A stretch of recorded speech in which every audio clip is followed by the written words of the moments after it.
Rice মিলের পাঁশ উড়ে এসে গ্রামে পড়ায় ক্ষোভে ফুঁসছে গ্রামবাসী। সরকারি নিয়ম মেনে রাইস মিল তৈরি হলেও নিয়ম না মেনেই ব্যবসা করছেন রাইস মিল মালিকরা, এমনই অভিযোগ তুলেছেন গ্রামবাসীরা জানান সারা বছরই পাঁশ ওড়ে, কিন্তু শীত পড়ার শুরু থেকেই উত্তরের হাওয়ায় প্রচণ্ড পরিমাণে পাঁশ উড়ে এসে পড়ে গোটা গ্রামে। এমনকি বাড়ির বারান্দায় খাবার খেতে বসলে খাবারে পড়ে পাঁশ, আর সেই কারণেই ক্ষোভে ফুঁসছে পুরো গ্রামবাসী। পূর্ব বর্ধমান জেলার খণ্ডঘোষ ব্লকের কৈয়র গ্রাম পঞ্চায়েতের বড়গোপীনাথপুর গ্রামের ঘটনা। বড়গোপীনাথপুর গ্রামের বাসিন্দা শুভ্রা মণ্ডল, নারায়ণ চট্টোপাধ্যায়, প্রশান্ত হর সহ অন্যান্যরা জানান, শীত শুরু হলেই উত্তরের হাওয়া বইতে থাকে।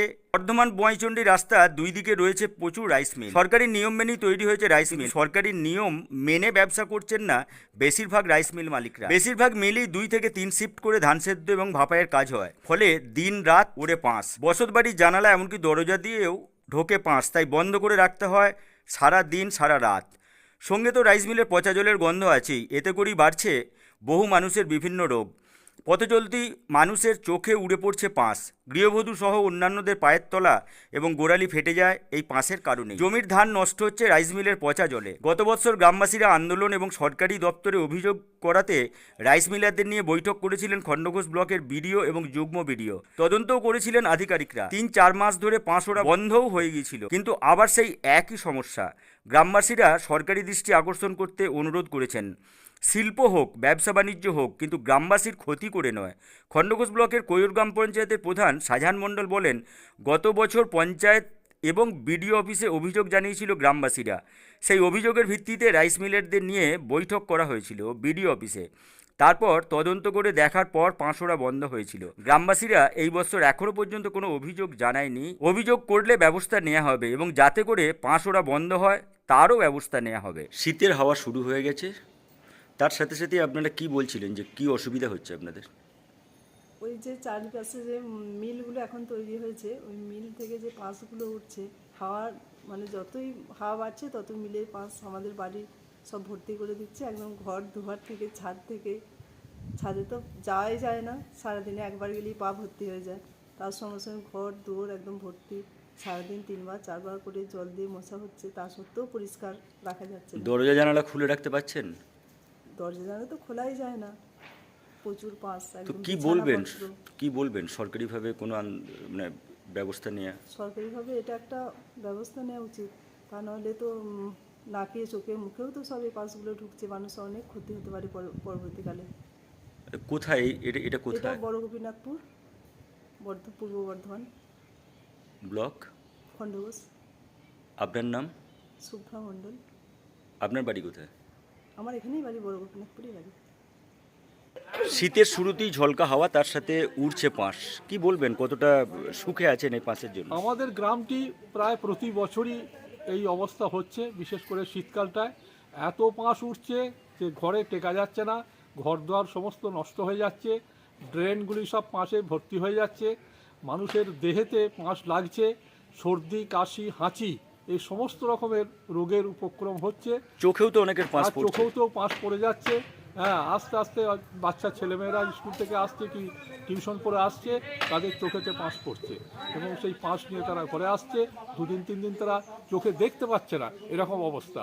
ওষুধ দেওয়ার পর হয়তো একটু কমছে। আর গোটা বাড়ি ঘর তোয়ার একবারে পাঁশে ভর্তি হয়ে যাচ্ছে।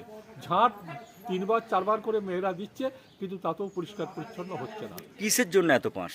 ওই নিশ্চয়ই মিল টিল থেকে আসছে, মিলের ছাইগুলো মানে আসছে। এখানে তো রাইস মিলও প্রচুর। হ্যাঁ, রাইস মিল প্রচুর আছে আমাদের গ্রামে। বিলগৌড়া ওই অঞ্চলটাতে রাইস মিল রয়েছে, সেই রাইস মিল থেকে পাঁশগুলি আসছে। মানে বর্ধমান বোয়াইচন্ডীতে? বর্ধমান পয়চন্ডী রুট, হ্যাঁ, ওই রুটে আসছে। আর এটা কোন গ্রাম? এটা হচ্ছে বড় গোপীনাথপুর গ্রাম। আপনার নাম? আমার নাম নারায়ণ চন্দ্র চট্টোপাধ্যায়।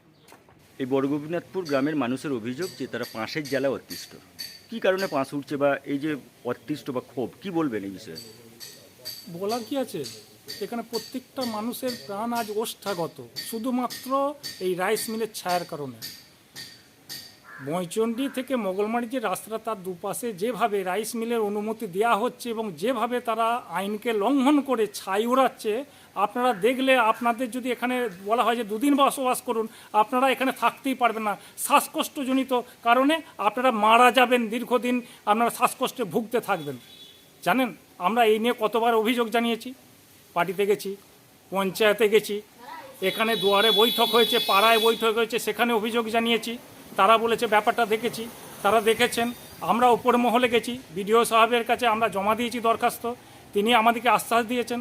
এদিকে নিয়ে বসা হয়েছে, বসে কি হয়েছে, ওই মাস 2-3 আপনার কম হয়েছে। কারণ মেশিন আপনারা ছাইটা উঠবে না সেভাবে ব্যবস্থা করার নিয়ম আছে, কেউ মানছেন কেউ মানছেন না। তাহলে সেগুলো তো আমাদের দেখার দরকার নয়। আপনারা কি পার্সোনালি গ্রামের মানুষ গিয়ে রাইস মিলে কোনো অনুরোধ জানিয়েছিলেন? অবশ্যই আপনারা গত বছর যদি দেখে থাকেন, আমাদের ক্যামেরাও করেছিলেন, প্রদীপ মণ্ডল মূলে আমাদের একজন সাংবাদিক আছেন পিবি নিউজের, উনি আমাদের কিছু তথ্য সংগ্রহ করেছিলেন। আমরা কীভাবে অভিযোগ জানাচ্ছি সেটাও উনি কিছু রেকর্ডিং করেছিলেন, ওনার কাছে থাকতে পারে। আমাদের কাছে জেরক্স কপি আপনি যদি দেখেন দরখাস্ত, আমরা যেটা বিডিও সাহেবকে দিয়েছিলাম সেটা আপনি দেখতে পারেন, আমরা সেসব দেখাতে পারি। কিন্তু কাজের কাজটা হচ্ছে কি, আমাদের যেই ছাই খাওয়ার অভ্যাসটা এখন হয়ে গেছে, লোকে বলে তোর ভাতে ছাই দিলাম, সেরকম আমাদের প্রতিদিন শরীরে ছাই দিয়ে যাচ্ছে আমরা। শীতকালে হাওয়ার চলা শুরু হওয়ার সাথে সাথে কি ছাইটা বেশি বাড়ছে? যখনই হাওয়াটা ঘুরে দিচ্ছে, রাস্তার দুপাশেও তো ফেলে যাচ্ছে, সেই ছাইগুলোও তো আসছে। শুধু মিলের ছাইটাই কেন, দুপাশে আমরা ঘরের পাঁদারে ফেলে দিয়ে চলে যাচ্ছে। ওই ছাইটা কিসের ছাই? মিলেরই ছাই, রাইস মিলের ছাই। রাস্তার পাশে ফেলে দিয়ে যাচ্ছে? অবশ্যই। আর বিশেষ করে পরবর্তী রাইস মিলের যে ছাইটা, সেটা আমাদের গ্রামে বেশি করে আসছে। রাজলক্ষ্মী আছে, আবার নতুন যে সেলার হয়েছে, হ্যাঁ অবশ্যই। সলভেন্ট প্ল্যান্ট অতি মাত্রায় আসছে, অতি মাত্রায়। ওদের যে সাদা ডাস্টগুলো সেগুলো বেশি আসছে, আমরা তো দেখতে পাচ্ছি। আগে শুধু কালো ছিল, এখন সলভেন্ট প্ল্যান্টের ওই সাদা ছাইগুলো আমাদের এখানে উড়ে আসছে। কিন্তু ওরা তো বলছেন যে আমরা সমস্ত রকম সরকারি নিদান মেনেই ব্যবসা করছি। দেখুন, আদালতে বলা হয় গীতায় হাত দিয়ে যাহা বলিব সত্য বলিব, সত্য বই মিথ্যা বলিব না। কিন্তু আদপে তাহলে ওই সওয়াল জবাব হতোই না যদি সবাই সত্যি কথা বলতেন। আপনার কি নাম? আমার নাম প্রশান্ত কুমার হর, বাড়ি? বড় গোপীনাথপুর। গ্রামের মানুষরা বারবার আবেদন করেছেন রাইস মিলের পাঁশ ওড়া বন্ধ করার জন্য। গত বছর ব্যবস্থা নিয়েছিলেন সরকারিভাবে, এমনকি বিডিও মারফত পর্যবেক্ষণও হয়েছিল। রাইস মিলের পাঁশ ওড়া অনেকটাই বন্ধ ছিল, কিন্তু এবছর আবার গ্রামের মানুষরা আবেদন করছেন যে সরকারিভাবে দৃষ্টি আকর্ষণ করুক বা পাঁশ ওড়া বন্ধ হোক। কারণ অনেকেই ক্ষতিগ্রস্ত হচ্ছেন, বাড়ি ঘর দর যেমন নষ্ট হচ্ছে, তেমনি অনেকেরই শারীরিকভাবেও পাঁশের জন্য প্রবলেম হচ্ছে। কোয়েল গ্রাম পঞ্চায়েতের প্রধান হিসেবে কি বলবেন এই বিষয়ে? দেখুন, এই বিষয়টা নিয়ে তো এর আগের বছর আমরা অফিসিয়ালিভাবে স্টেপ নিয়েছিলাম একটা। ওখানে আমাদের বিডিও অফিসের বিডিও সাহেবও মিটিং ডেকেছিলেন। সমস্ত মেলার দিকে নেই, পঞ্চায়েতের প্রধান দিকে নেই, মিটিংটা হয়েছিল। তা গত বছরে তো ওটাকে স্থগিত করেছিলেন। মিল মালিকরা বলেছিলেন, ওখানে প্রতিশ্রুতি দিয়েছিলেন যে না, আমাদের যেসব মেশিনপত্র আছে সেগুলো আমরা চালাবো, আর সব পাঁশ আর উড়বে না। কিন্তু তারপর থেকে যেই যে পাঁশ উঠছে বলছেন, এই বিষয় নিয়ে কোনো রকম আমার পঞ্চায়েতে কোনো কমপ্লেন এখনো পর্যন্ত আসেনি। তা আপনারা যখন বলছেন, ঠিক আছে, আমরা দেখছি। অবশ্যই এখানে যদি কমপ্লেন জমা পড়ে আমরা দেখব বিষয়টা। সমস্ত রাইস মিলই তো আপনার সরকারি নির্দেশ অনুযায়ী যে পাঁশ ওড়া বন্ধ বা পচা জল বেরোনো বা রাস্তায় নয়নজড়িতে পড়বে না, এই সিস্টেম আছে, কিন্তু অনেকেই মনে হয় সিস্টেম মেনটেন্যান্স করছেন না, যার জন্যই আবার পাঁচ ওড়াটা চালু হয়েছে। হ্যাঁ, আমি তো বললাম যে ওই বিষয় নিয়ে ওনাদেরকে ডাকা হয়েছিল গত বছর। তা তারপর থেকে আমার মনে হয় সবাই মেশিনগুলো চালিয়েছিল, ওই জন্যই পাঁচ ওড়াটা বন্ধ ছিল। আবার যেহেতু গ্রামের লোক বলছে যে এই ব্যাপার আবার পাঁচ উঠছে, তা আমাদের কাছে এখনো পর্যন্ত খবর আসেনি। আবার বলছি, তা আমাদের কাছে খবর এলে আমরা বিষয়টা নিয়ে দেখব। আপনার নাম এবং পরিচয়? আমার নাম শাহজাহান মণ্ডল, আমি কোয়েল গ্রাম পঞ্চায়েতের প্রধান।